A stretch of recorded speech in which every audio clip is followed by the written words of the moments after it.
Assalamualaikum warahmatullahi wabarakatuh.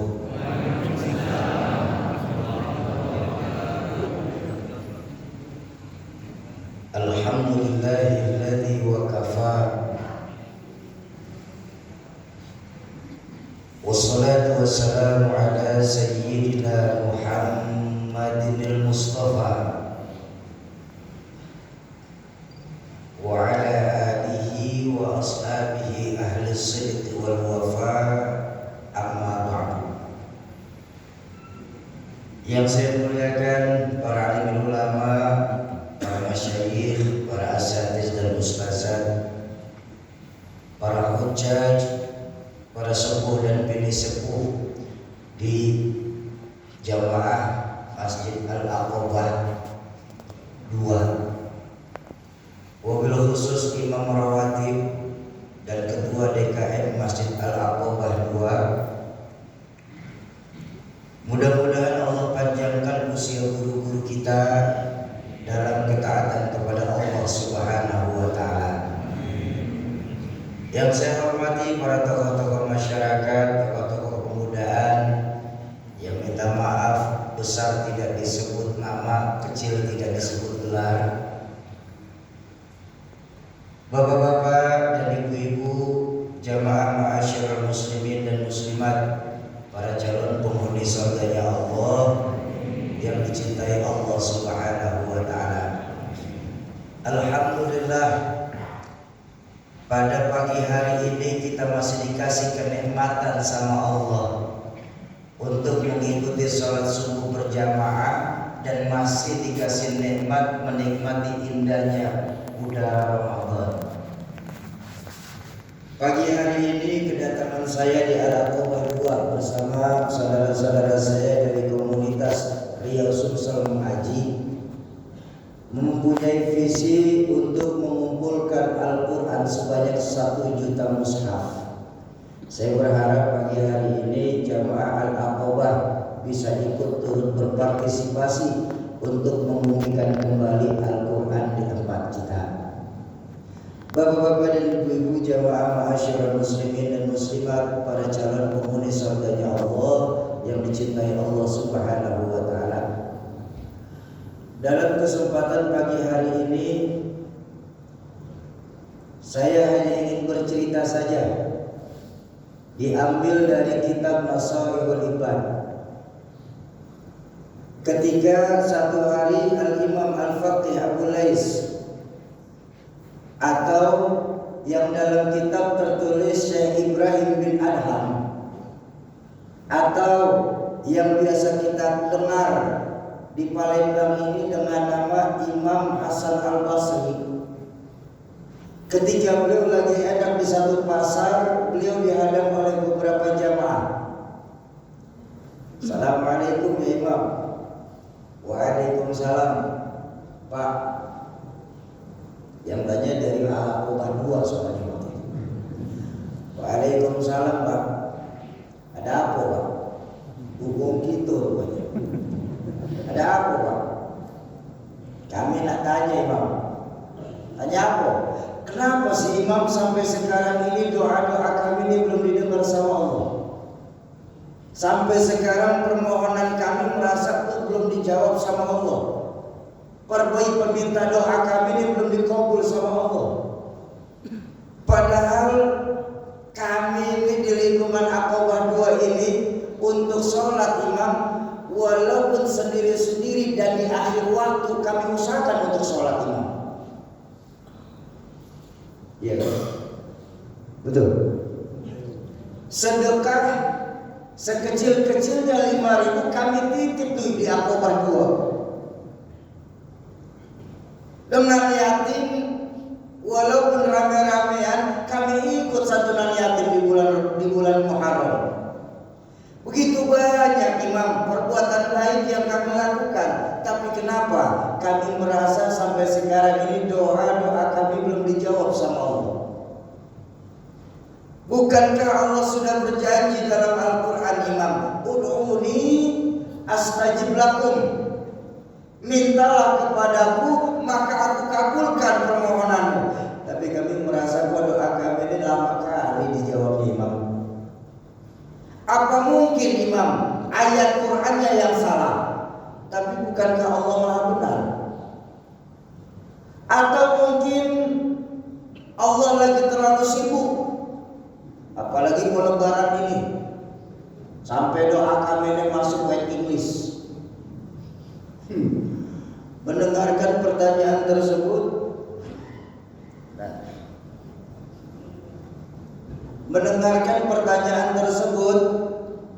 Imam Hasan Al-Basri tersenyum. Beliau berkata, para jamaah subuh Masjid Al-Aqabah 2, ya Imam, apakah kita tahu yang menyebabkan sampai sekarang ini doa-doa kita belum didengar sama Allah? Iya, kita sholat di sini, iya kita sedekah, iya kita santuni anak-anak yatim, iya kita baca itu Al-Quran walaupun seayat 2 ayat, iya kita banyak melakukan perbuatan baik di kota Palembang ini. Tapi tahukah kita kenapa sampai sekarang ini doa kita belum didengar sama Allah?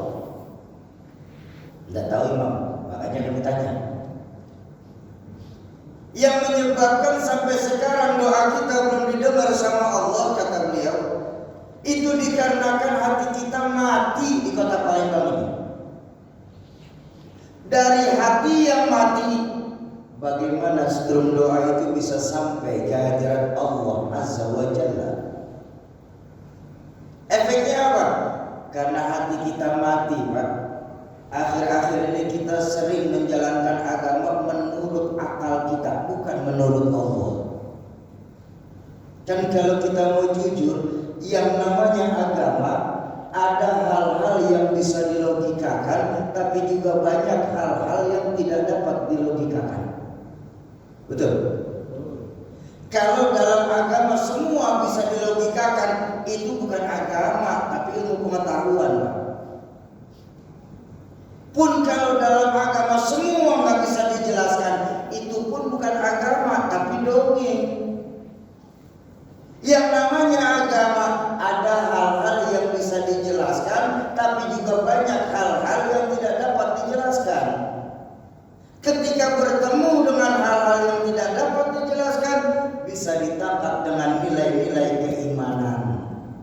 Ini bedanya agama dengan ilmu pengetahuan. Contoh, bagaimana mungkin bisa, Pak, otak sekecil punya kita, wong kita ini, Pak, memahami peristiwa sebesar Isra dan Mi'raj? Betul? Baginda Nabi melakukan perjalanan yang sedemikian jauh hanya dalam tempo yang sedemikian singkat, menembus 3 buah alam, alam nasut, alam malakut, alam laut. Menembus 3 buah alam, alam manusia, alam malaikat, dan alam ketuhanan, hanya dalam sepertiga malam terakhir. Enggak mungkin, kata kita jamaah Al-Aqabah 2. Impossible menurut ilmuwan-ilmuwan sekular. Kita sering lupa bahwa Mi'rajnya baginda Nabi ini maunya Allah. Ketika kita bertemu dengan maunya Allah, apa yang gak mungkin buat Allah? Betul apa betul? Idza arada syai'an ayyaqula lahu kun. Ada enggak di surah Yasin, Pak? Ayat berapa, Bu? Ada Soki, ada kemarin baca masih ada kok di situ. Udah biar itu aja. Enggak diponten lu, enggak dibelain. Mohon maaf Bapak Ibu, kalau hukum akal, hukum logika itu terbentur pada 2 hal. Nih hukum logika nih, apa? Sebab akibat. Itu hukum logika. Contoh hukum logika. Ini ada anak kecil di hadapan saya, logika saya akan berpikir, ini kalau ada anak kecil pasti ada ibu, pasti ada bapak. Betul kan? Kenapa? Ibu bapak namanya sebab, anak namanya akibat. Gara-gara kerjasama yang baik antara ibu sama bapak, maka keluar anak. Itu hukum otak. Tapi kalau hukum Allah nggak mesti kayak begitu, Pak. Nabi ada, ibu nggak ada, bapak nggak ada. Allah mau, jadi Nabi ada. Betul? Nggak bisa, Pak. Kita mau sok-sok selidiki, bahkan dengan ilmu yang paling mutakhir sekalipun silakan. Kok Nabi Adam bisa ada ya? Padahal Nabi Adam nggak punya ibu, nggak punya bapak. Apa mungkin Nabi Adam keluar dari sungai Musi? Di sini otak mesti tahu diri. Itu Nabi Adam. Nabi Isa, kenal Bu? Nabi Isa Bu? Bu, Nabi Isa kenal? Kenal di mana?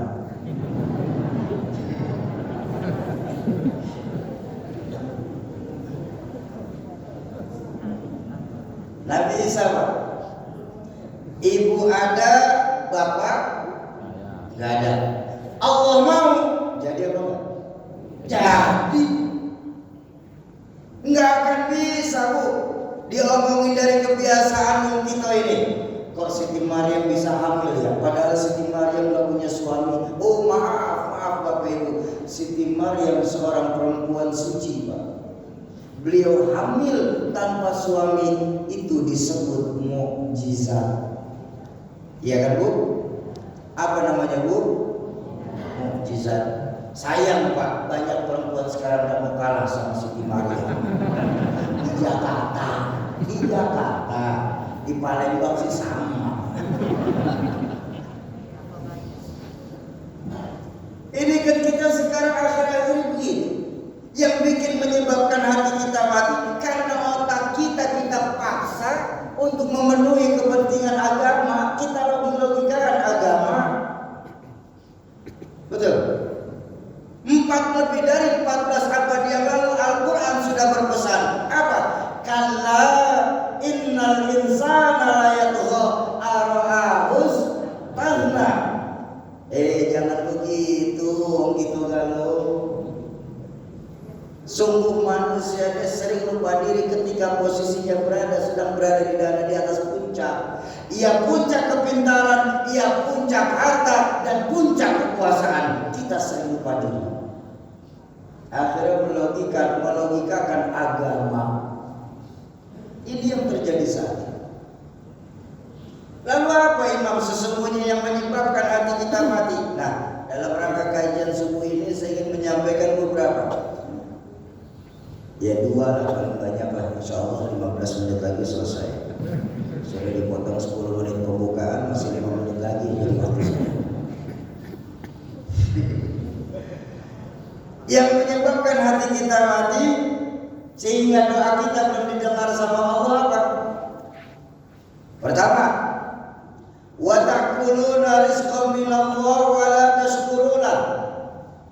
Kita nikmati itu rezeki-rezeki yang Allah berikan kepada kita, Pak. Setiap hari, setiap saat kita nikmati itu rezeki yang Allah berikan kepada kita. Wala tashkuruna, tapi kita sering lupa untuk bersyukur atas apa-apa yang sudah Allah berikan kepada kita. Ini yang menyebabkan hati kita mati. Ayo, jujur. Bukankah nikmat yang Allah berikan kepada kita dalam 24 jam itu Pak, mulai dari bangun tidur sampai kita tidur kembali, itu kan bagian nikmat Allah ya? Betul? Bahkan maaf, tidur itu sendiri nikmat langsung dari Allah. Tapi sudah diulang-ulang dalam surah Ar-Rahman berpuluh-puluh kali Pak. Fabi ayyi ala'i rabbikuma tukadziban. Berapa banyak nikmat-nikmat Allah yang kita orang Palembang ini sering kita dustakan. Masih gak percaya kita sering mendustakan nikmat Allah? Baik, saya tanya sekarang. Mau saya ajakin hitung-hitungan biar tahu nikmat Allah? Mau tahu? Boleh saya ajak hitung-hitungan? Baik, baginda Nabi pernah mengajarkan hasibu qabla an tuhasabu. Biasakan hisab, biasakan kita hitung amal kita sebelum nanti Allah yang akan menghitungnya. Saya aja hitungan. Dari 24 jam yang Allah berikan kepada kita masing-masing.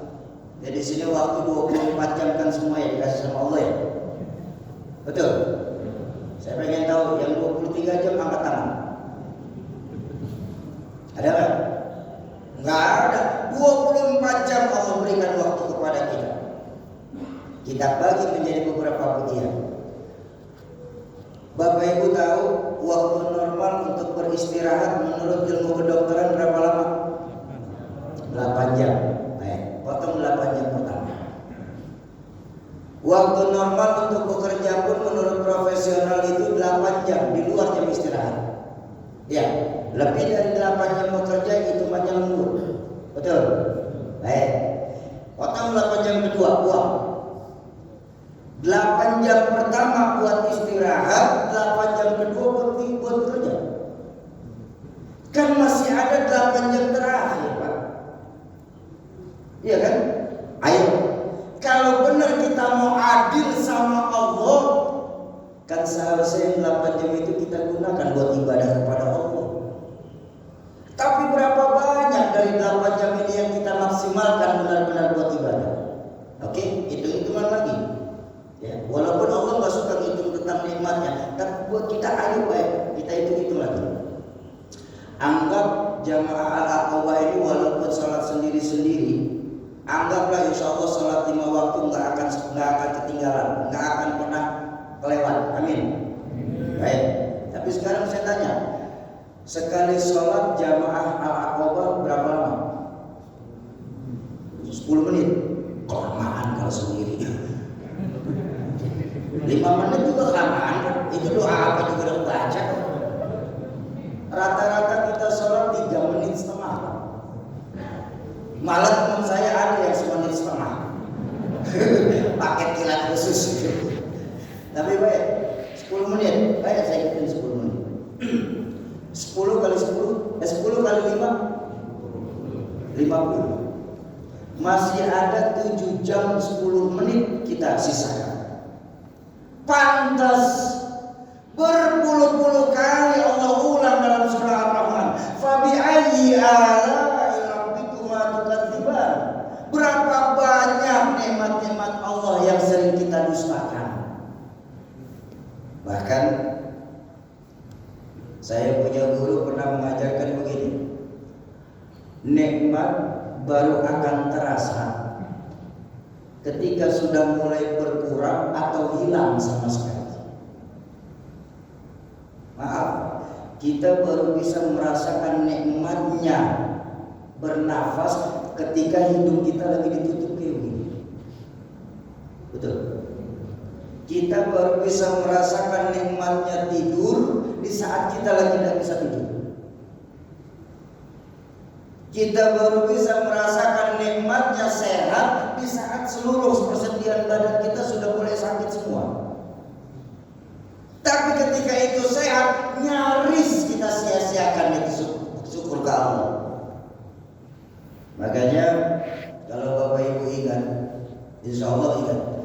Dulu orang tua saya pernah bilang, Allah yarham Zainuddin MZ. Beliau pernah ngomong gini, ada 2 amal di mana nilai pahala sama timbangan dosa Allah nggak kasih tahu. Tapi kita ini di kota Palembang ini Pak sering menyia-nyiakan 2 amal ini, sering mengecilkan 2 amal ini. Padahal di 2 amal ini nilai pahala sama timbangan dosa Allah nggak kasih tahu. Tapi kita sering menyepelekan 2 amal ini. Apa? Pertama, amaliyah puasa. Ini yang lagi kita lakukan sekarang. Maaf, puasa nggak ada nilai pahalanya. Boleh Bapak Ibu buka kitab fikih setebal apapun. Tanyalah sama guru yang jenggotnya panjang sekali. Bab pahala puasa, insya Allah untuk. Kenapa? Bercermin dari hadis qudsi Allah hanya berfirman, as-siyamu li wa ana ajzi. Puasa itu untukku dan aku yang akan membalasnya. Ada nggak Allah bicarakan timbangan pahala di sini? Ada. Kalau ibadah-ibadah lain jelas Allah kasih tahu nih, kayak sholat subuh. Sholat subuh berjamaah itu pahalanya 27 kali lebih baik daripada sholat sendiri. Betul? Sedekah, man jaa bil hasanah falahu asyru amsalihha. Siapa yang berbuat satu kebaikan, Allah akan lipat gandakan 10 kali lipat. Itu kalau di luar Ramadan. Kalau di dalam Ramadan, sab'ata mi'ata marrah, 700 kali dilipatkan lagi. Makanya mau tuh kita sedekah kita. Betul? Kenapa? Pahalanya jelas. 1 kali 10 di Ramadan masih dikali 700. Santuni anak-anak yatim, pahalanya jelas. Apa? Ana wa kafil yatama kahatain. Aku dan penyayang anak-anak yatim seperti dua jarinya. Hadis baginda Nabi. Dempet bareng gak bisa. Siapa yang gak ingin dengan baginda Nabi nanti di surga? Makanya kita mau tuh masih ngurusin anak-anak yatim. Betul? Haji, apalagi haji. Pahala haji mabrur itu jelas apa? Laisa jazaa'un illa jannah. Enggak ada yang namanya pahala haji mabrur, balasannya kecuali surga. Makanya mau coba kita keluarin duit yang banyak, ikut ONH pulus. Ya kalau ONH biasa kan ngantrinya lama, ya. Kalau ONH pulus ada cepetan nih kita. Ya kalau plus itu masih ada lama juga bu antrinya. Mau tuh kita keluarin duit banyak, kita tinggalkan keluarga, kita tinggalkan semua pekerjaan, buat apa? Pergi ke tanah suci. Padahal di sana pun banyak dari kita yang bahkan di sana itu malah malah merasa susah, nyenteng koper sendiri. Dulu istilah orang tua saya kan, jenderal mah di Jakarta udah nyampe sana mah tetap aja kuli panggul juga. Betul. Tapi apa yang mau kita uber? Laisa jazaa'un illa jannah. Enggak ada namanya haji pahala haji mabrur balasannya kecuali surga. Tapi puasa ini enggak ada timbangan pahalanya. Puasa enggak ada. Makanya baginda Nabi sudah berpesan 14 abad yang lalu. Apa sabda beliau? Kam min shaimin. Berapa banyak nanti umatku yang ketika melakukan puasa enggak lebih cuma sebatas menahan lapar dan hausnya saja. Artinya apa Pak? Bu, puasa sih puasa, tapi ngomongin tetangga jalan terus. Puasa sih puasa, tapi masih suka ngambil yang bukan haknya. Ini loh kita. Itulah sebabnya ibadah puasa ini mengembalikan nilai-nilai keimanan kita kepada Allah. Di Ramadan ini Pak, mengembalikan lagi tingkat keyakinan kita kepada Allah. Tanpa kita sadari ibadah sirriyah. Kenapa? Cuma kita sama Allah yang tahu. Contoh, kemarin siang ketika sholat zuhur, kan kita sholat ya? Sholat ya? Sholat. Yang sholat. Iya yang sholat. Baik. Ketika sebelum sholat itu kan pasti kita ada berwudu ya. Dalam gerakan wudu itu ada berkumur ya, berkumur. Betul? Baik. Umpama saat kita berkumur Pak. Saat kita berkumur, kita korupsi dikit aja air kita minum. Dikit aja kita minum. Jangankan Pak Polisi Pak. Jangankan satpam masjid, teman wudu sebelahnya pun nggak akan tahu kok kita udah korupsi. Betul. Tapi kenapa hal ini nggak mau kita lakukan? Nih mental Ramadan, malu kepada Allah. Ini loh seharusnya. Bukankah Ramadan ini bulan pelatihan buat kita umat Islam? di mana baginda Nabi pernah bersabda, "Ar-Rajab syahrullah wa Sya'ban syahri wa Ramadan syahrul ummati." Rajab itu bulannya Allah.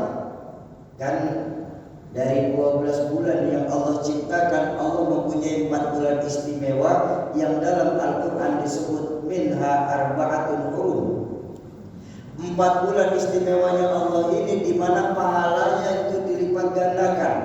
Kalau bahasa orang Palembang ini mau lebaran, Allah lagi diskon habis-habisan sama pahala itu di Arba'atun Hurum. 3 berdampingan, 1 agak terpisah. Hah? 3 berdampingan, 1 agak terpisah. Apa yang berdampingan? Zulqa'dah, Zulhijjah, Muharram. Yang agak bisa apa? Rajab. Jadi di 4 bulan ini Allah lagi diskon habis-habisan pahala. Tapi berapa banyak kita gunakan itu sebaik-baiknya, Pak? Kita udah lolos. Wa Sya'ban syahri, kata baginda Nabi. Sya'ban itu bulanku. Makanya ulama-ulama kita mengajarkan amalia yang paling baik di bulan Sya'ban kemarin memperbanyak sholawat. Dan Ramadan sekarang ini syahrul ummati, bulan buat umatku, umat Islam. Masa iya sih namanya bulan buat kita umat Islam, Allah itu nggak kasih diskon juga sih? Betul.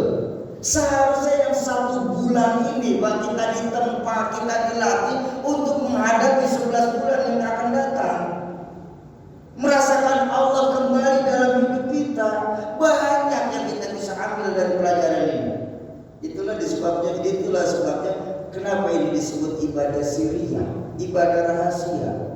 Karena cuma kita saja sama Allah yang tahu.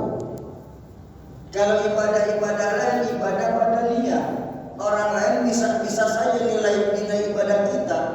Tapi efeknya kalau ibadah badaniyah, orang lain gampang terkena riya. Betul? Mumpung saya lulusan pesantren, saya jadi imam sholat. Pokoknya saya kalau nggak dipilih jadi imam, saya berhenti ke masjid. Riya. Mumpung ada kamera, sedekah saya gede-gedein, siapa tahu saya bisa masuk TV. Riya. Tapi puasa apa yang mau kita sombongin, Pak? Lalu cuma kita doang sama Allah yang tahu. Betul? Tuh puasa. Ibadah lain, ibadah badaniyah, orang bisa nilainya. Pak, itu Pak Haji Ano rasa-rasanya sholatnya khusyuk ya. Kau tahu kelihatan dari gerakan sholatnya. Iya. Tuh orang ngajinya bagus ya. Kau tahu kedengaran dari fasahah dan tajwidnya. Tuh orang sedekahnya berani ya. Kau tahu kelihatan dari jumlah yang dikeluarinya. Tapi belum pernah saya dengar ada cerita tuh orang puasanya mantap ya. Kau tahu meludah dulu. Nggak ada. Itu yang pertama. Ini bisa dinilai ibadah badannya. Yang kedua, ibadah badannya itu nggak bisa pura-pura, Pak. Pura-pura sholat, apa yang mau dikerjain? Pura-pura sedekah, apa yang mau dikeluarin? Pura-pura haji, mau pergi kemana? Tapi pura-pura puasa paling gampang. Bener. Siang-siang mana panas masuk ke rumah makan. Selesai makan, mulut kita lap kering-kering sampai lecet kalau perlu. Ya kan? Keluar jalan kita lemes-lemesin, Pak. Ada angin ke kiri, mobil ikut. Karena pura-pura puasa. Tapi kenapa hal itu nggak kita lakukan? Itu malu kepada Allah. Ini loh bulan kita. Yang seharusnya tidak ada timbangan pahala, kita lebih harus berhati-hati di sini.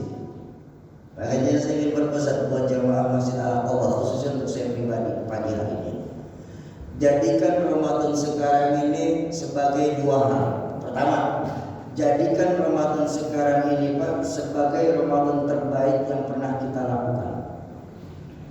Kenapa memangnya? Belajar dari riwayat Sayyidina Ali karamallahu wajhah.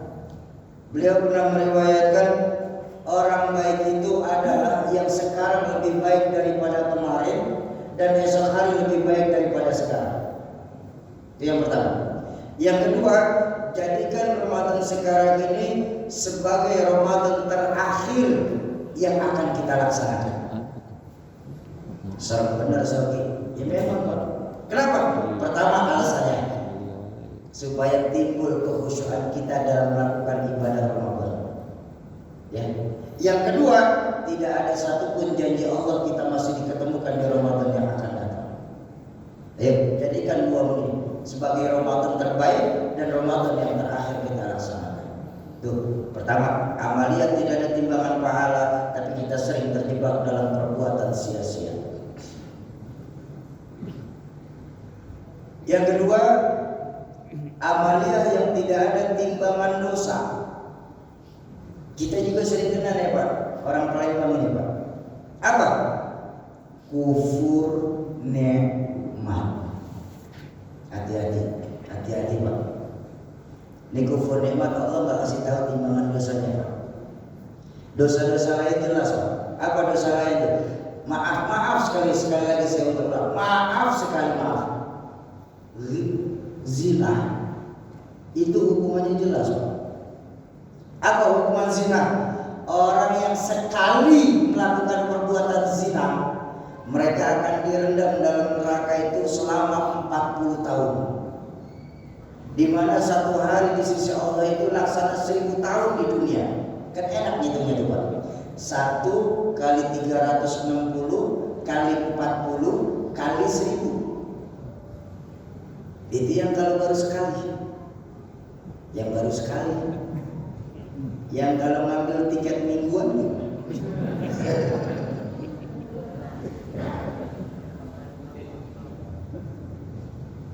ghibah Bu. Oh, dosa ghibah juga jelas tuh. Apa dosa ghibah? Orang yang senang memujikan sesama saudara muslimnya. Nanti di dalam neraka mereka akan diberikan makanan dari buah yang bernama zakum. Zakum itu buahnya kecil Pak, tapi durinya keluar. Yang nggak mau kita harus makan buah itu. Yang ketika kita makan masuk ke tenggorokan, hancur tenggorokan kita dibuatnya karena buah tersebut. Soki, itu baru makanannya. Penghuni neraka nggak dapat minuman. Kasihan loh kalau nggak dapat minuman terserot. Oh tenang. Penghuni neraka mereka akan diberikan minuman dari timah yang sedang menggulang. Jelas timbangan dosanya Pak. Tapi kufur nikmat Allah nggak kasih tahu seberapa besar dosa kufur nikmat. Allah hanya berpesan dalam Al-Quran, la in syakartum la azidannakum.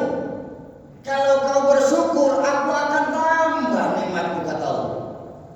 Wa la in kafartum, tapi apabila kalian kufur akan nikmatku. Orang Palembang, ingat baik-baik, inna azabi la syadid. Sungguh azabku sangat pedih adanya. Ada Allah bicarakan timbangan dosa di sini. Allah cuma ngingetin, sungguh azabku sangat pedih. Apakah bisa lebih hebat dari zina?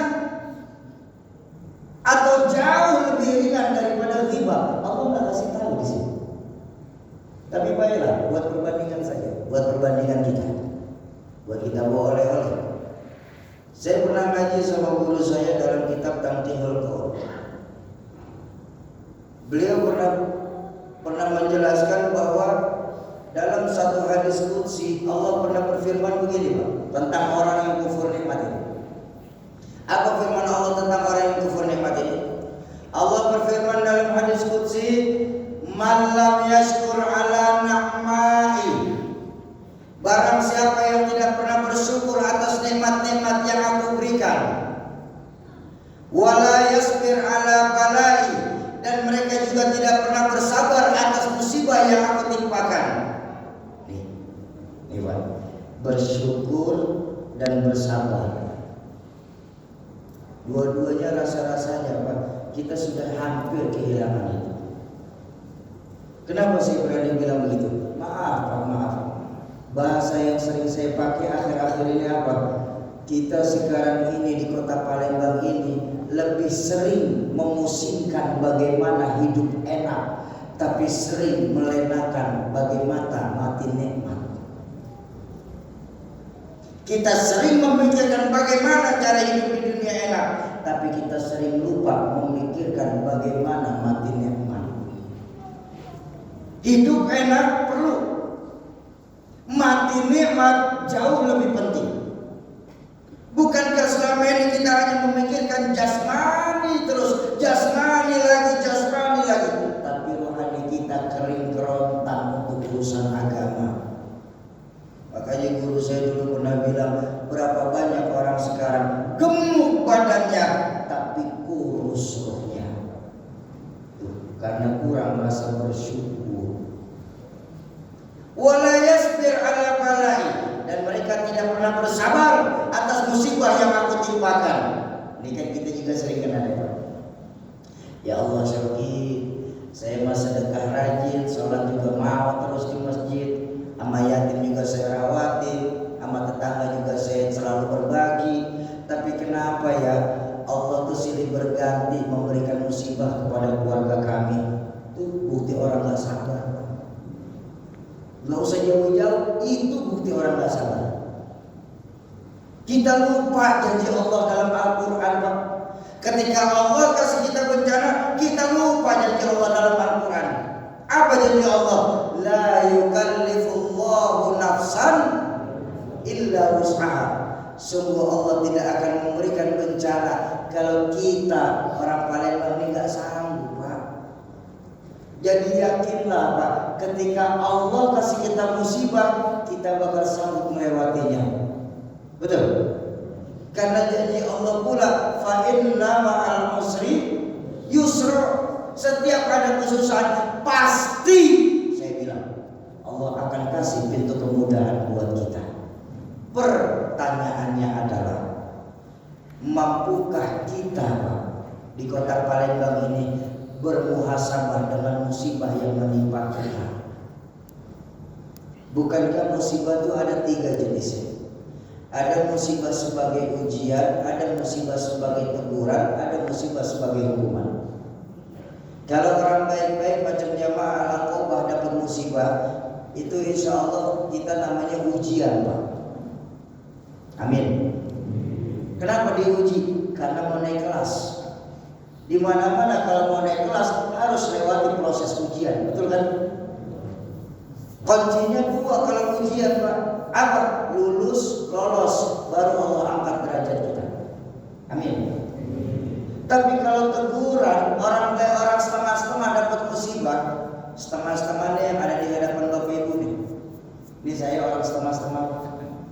Sholat rajin, maksiat mau, bikin repot malaikat, STMJ, sholat tekun, maksiat jalan. Kalau orang setengah-setengah model saya dapat musibah, itu bukan ujian, Pak, namanya. Apa? Teguran. Kenapa ditegur? Karena saya sering lalai.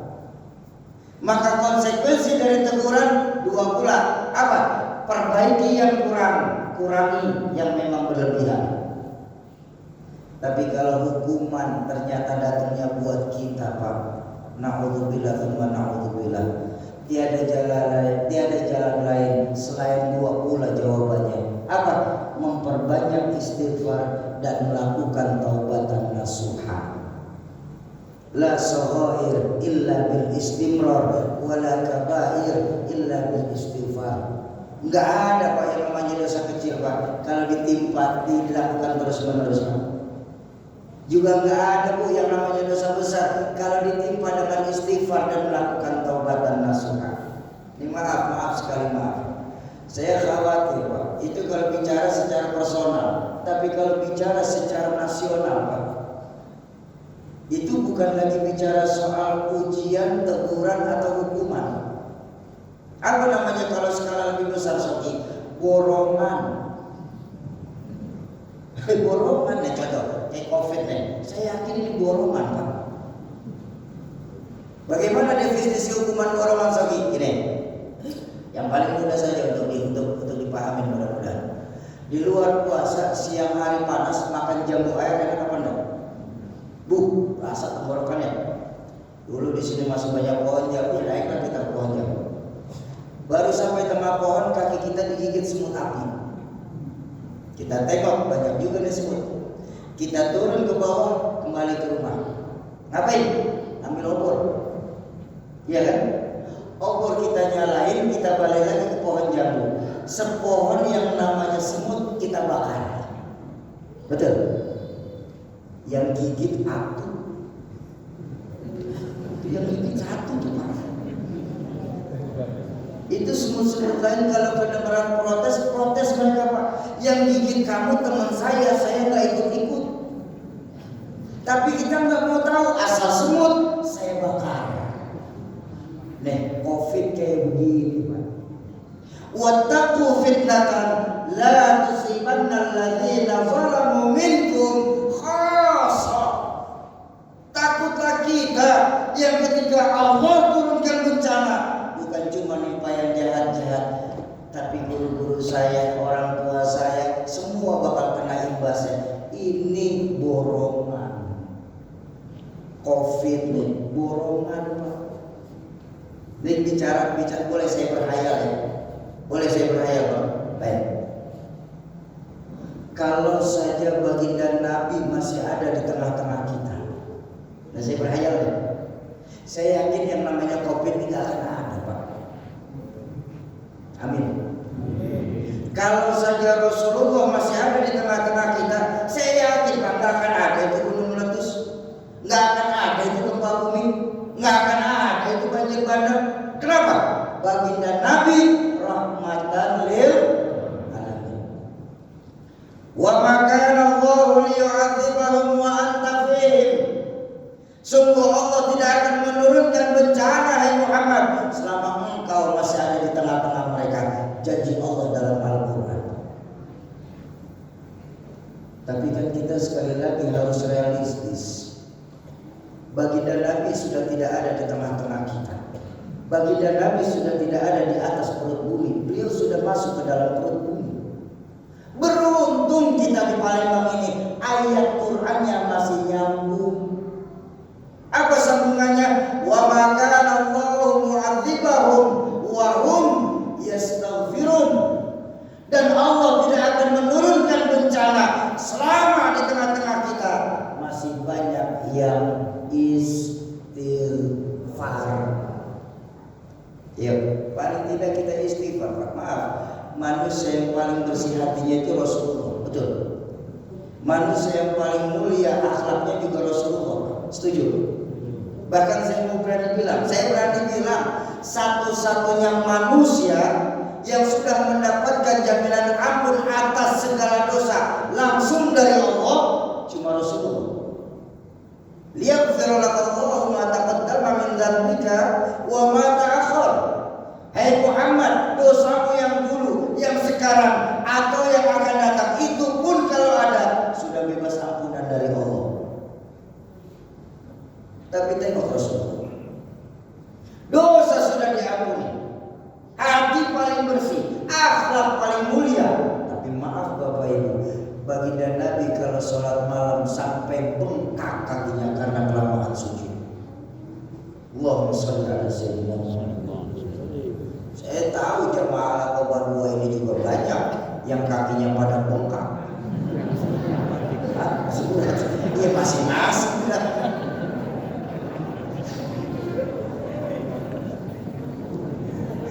Ini macam biasa Pak. Nah yang saya mau bilang ini yang saya mau bilang saya baginda Nabi Pak, baginda Nabi yang dosa sudah jelas-jelas dapat ampunan. Beliau itu istighfar sehari 100 kali. Wa fi riwayat lain mencatat sama'ina marrah 70 kali. Loh, kita nih Pak di kota ini dosa setiap saat bertambah. Kesalahan di setiap menit meningkat. Mampukah kita nih yang ada di kota Palembang ini minimal di jamaah Mas anak Koba dulu kita jalan. Minimal istighfar 100 kali. Sambung 8 orang. Sambung. Insya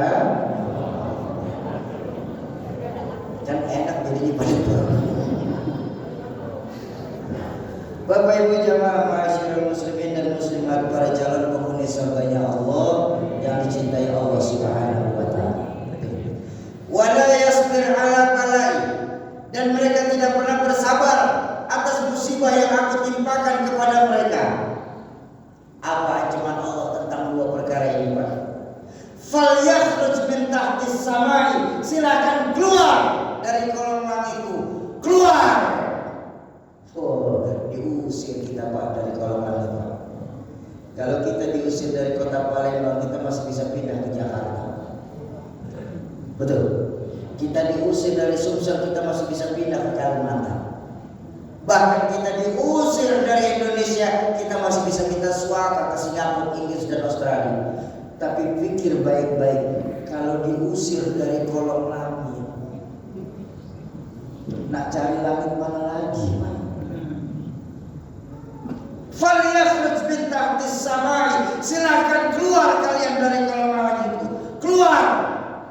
Waliyatlub rabban siwaya, cari Tuhan selain aku, kata Allah. Betapa Allah murka sekali Pak akan orang yang kufur nikmat. Yuk kita mulai dari nanti malam ini Pak. Ketika semua hendak naik ke pembaringan masing-masing, tanyalah kepada hati kita yang sering bikin kita lalai. Wahai hati yang sering lalai kepada Allah, hari ini lebih banyak manakah syukur saya kah atau justru kufur saya kah?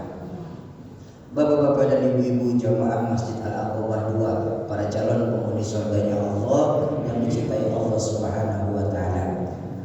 Dalam rangka untuk menambah tasyakur kita kepada Allah, saya ingin mengajak Bapak Ibu untuk berwakaf Al-Quran. Saya ingin mengajak Bapak Ibu untuk investasi akhirat yang paling menjanjikan. Banyak dari kita selama ini terkena yang namanya investasi bodong, investasi palsu. Kenapa? Urusannya kepada sesama manusia. Tapi saya mau ngajak kita nih investasi akhirat. Dan ini investasi yang paling menguntungkan, wakaf Al-Quran. Semakin Bapak banyak berwakaf, maka akan semakin menguntungkan buat Bapak. Sungguh roh kita nih Pak, roh kita nih, nanti itu di dalam Al-Quran dijelaskan saat mengalami nazah. Nazah itu apa ya? Sakaratul maut ya? Iya ya, sakaratul maut. Saat roh kita merasakan nazah, roh kita itu berdoa, munajat sama Allah saat itu. Apa doa kita itu kepada doa roh kita kepada Allah saat itu? Bukan dalam Al-Quran. Roh kita saat itu bermunajat, Rabbi laula akhartani ila ajalin qarib. Ya Allah, kalau emang boleh tunda sebentar ya Allah kematian saya ini, tunda sebentar ya Allah. Kalau memang Engkau mengabulkan doaku, tunda sebentar ya Allah, tunda. Sakit ya Rabb, rasa sakit sakaratul maut ini, sakit ya Rabb.